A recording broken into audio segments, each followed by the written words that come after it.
दायो तेजपुरनिफ्राय नगाव डिस्ट्रिक्ट थांगोन। नगाव डिस्ट्रिक्टनिफ्राय हजाय थांगोन। ओमफ्राय हजायनिफ्राय फैफिनबा कार्बि आंलंआव हाबबोगोन। ओमफ्राय डाइरेक्ट तेजपुर ढेकियाजुलि डाइरेक्ट बेलस्रि। दिनै आरो गाबोननि गेजेरावनो बे मोनथाम मोनब्रै जायगाखौ गिदिंनो गोनां जाना फैदों। बहुद खामानि दङ। नायलांबाय था। खस्थ' मस्थ'नि गेजेरजोंबाबो थुक्रासेबाबो जायगा दिन्थिलांगोन आं। दायो तेजपुर मा जायगा होनोमोनथाय जायगाखौ मिथिलालै। दाबार कम्पानि पतन्जलि कम्पानि खाथियाव फैदोंमोन।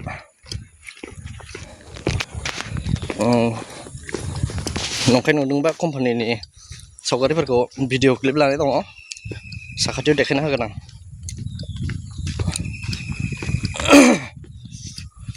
नायलांबाय था। आं बिदिनो जागा जागा भिडिअ बानायलांगोन, देखायलांबाय थागोन।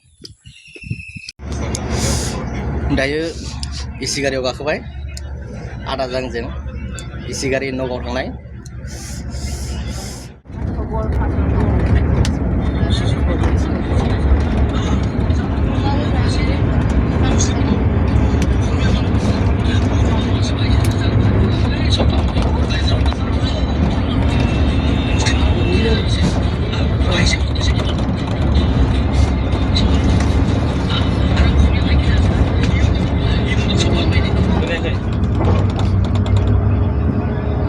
जोंनि फैफिननो हानाय नङा।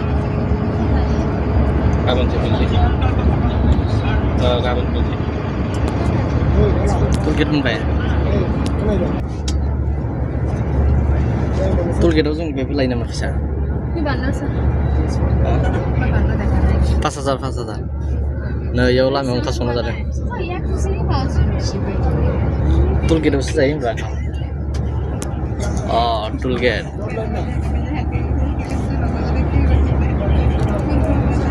माथो खाथेजोबनासो दोनदों।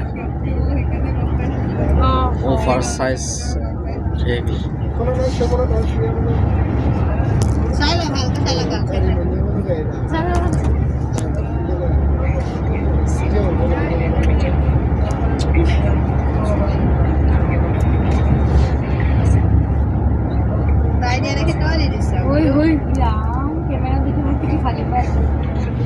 वापस लेके आते हैं उनके पेरेंट्स उनकी जेब से वो 10 को निकालते हैं और डस्टबिन में फेंकते हैं। इंडिया के अंदर जो फैशन जो भी आता है, चाहे वो बॉयज का चाहे गर्ल्स का, वो इन्वेंट नॉर्थ वाले करते हैं। कि कभी भी आपका फायदा नहीं उठाएंगे, कभी एटीट्यूड नहीं दिखाएंगे। और जो मुझे सबसे ज़्यादा पसंद है नॉर्थ इंडिया में, वहाँ का जो ट्रेडिशनल जो वो करते हैं, amazing amazing amazing. Seriously north India artist देख रहे हैं। सानैया थांबाय। सासेल' थांबाय। आरो ओमफ्राय बियो माबायाव थांगोन बाजाराव।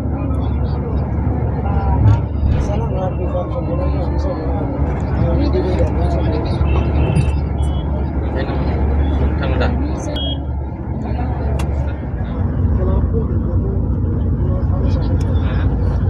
एसि गारियाव गाखोनाया बे बारजों 500 बारसो जाबाय खोमा।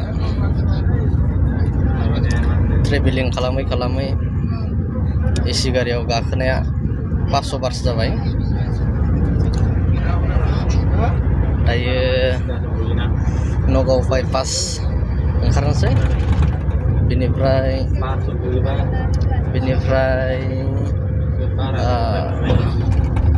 हजाय थांनोसै, हजाय डिस्ट्रिक्ट। ओमफ्राय गाबोन दिनै नगाव आरो हजाय मोननैयाव बेरायगोन। गाबोन कार्बि आंलं, कार्बि आंलंनिफ्राय डाइरेक्ट तेजपुर फैफिनगोन। तेजपुराव 10 दिनसो थानाय जागोन।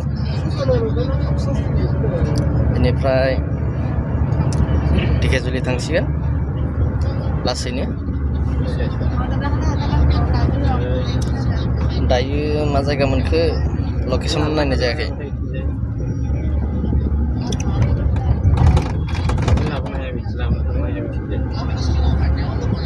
नायलांबाय थाबानो जाबाय नैथिं सावगारि दिन्थिगोन आं ट्राफिक बहुत जाम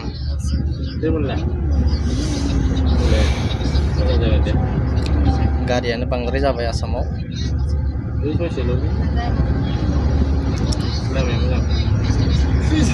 थांबाय थानि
iya na di Ima district di Nogor district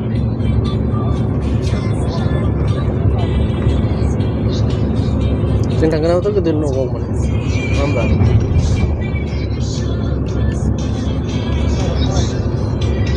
kaje dong orang nama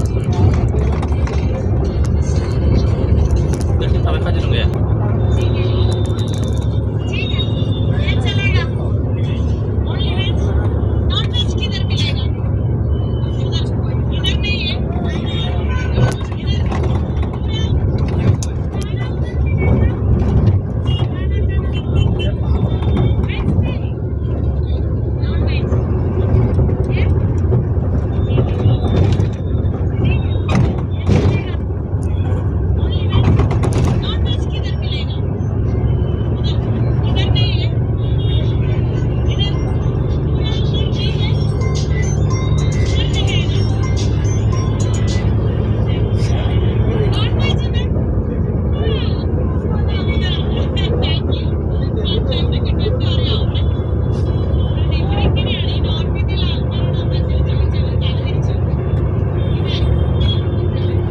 माथो न'खौ बिराद दारि गोलाव दङ होनना बुङो माथो मन्दिरफोरा माथो हिन्दुनि गोजासो हिन्दुनिया गोजासो बै साफा सानै नुदों आरो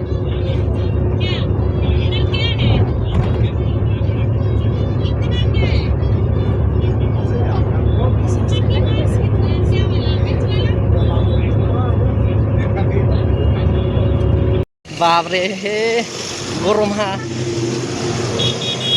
माबोरै मोनदों गरमा ओइ आदा गरमा माबोरै मोनदों सेसलै एसि गारियाव गाखोना लाना फैनानै सेसलै गजोब्बाय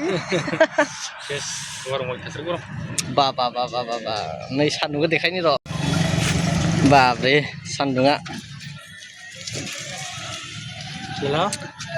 नै साहाया सिङावसो दङ बाबा नगाव डिस्ट्रिक्ट इयो बाइपास रिजर्ट आइ गड गरमलै अट' थांनोसै दाथ' जों नगाव मोनफैबाय हिनजाव सासे लांफानोसैगोमालै